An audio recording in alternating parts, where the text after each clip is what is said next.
In all states or situations.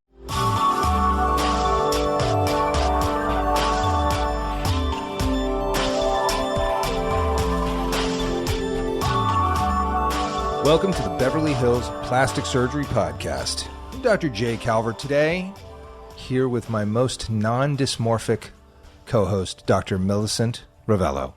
Dr. Ravello, how are you? Doing okay today? Are you non-dysmorphic? I would say that somewhat? I'm like mildly dysmorphic on the best of days. I knew you were going to say that. I knew it. I knew that was coming. And like a little more on the worst of days. Because I mean, who's not, right? Well, it's true. I mean, we all look at stuff, we're like, ugh.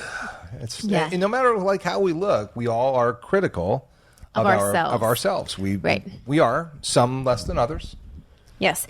But to be fair, a certain amount of dysmorphia is normal, but the kind that we are talking about today is the abnormal, pathologic kind, the kind that actually has a formal psychiatric label, body dysmorphic disorder.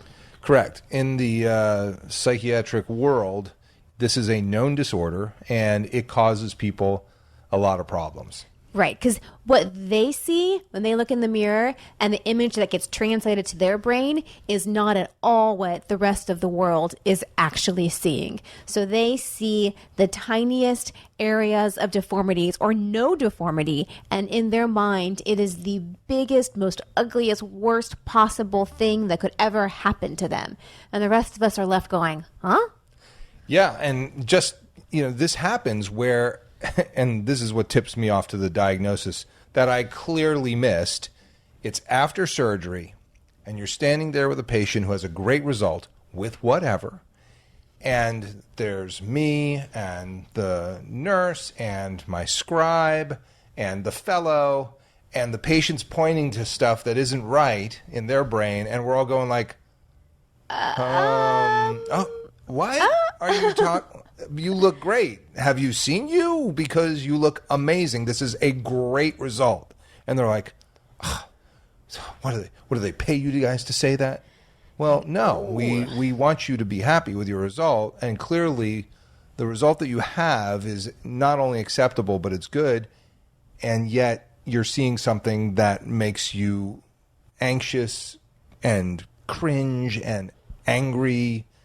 And it's not there. It's not there. And unfortunately, typically that is when we find out that a patient has body dysmorphic disorder. It's after we've operated and all of these problems and the tears and the questions and the concerns and the anger come up and you go, oh, okay, I see what's happening here.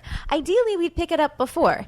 And it's hard to. It's hard because I would say a fair amount of our patients are on this spectrum that most of us are on. Some patients come into the plastic surgeon with an obvious deformity that we can fix and everybody sees it and it's like, yes, that's appropriate. But there's also a fair amount of patients that come in looking great already. They just want to look better. So maybe their friends or other people in the public would be like, I can't believe she's getting plastic surgery. She already looks so good. What's wrong with her?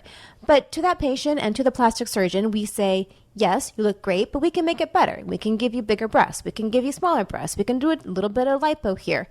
So there are variations of like kind of what's acceptable on the body dysmorphic scale.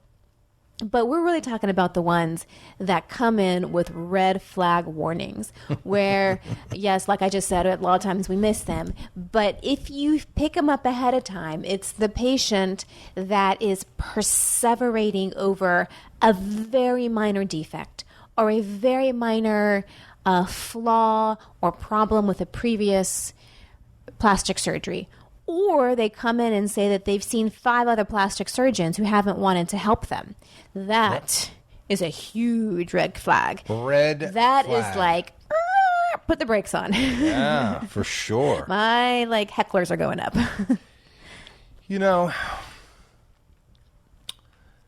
It's really hard. It's just really hard to pick it up before because typically...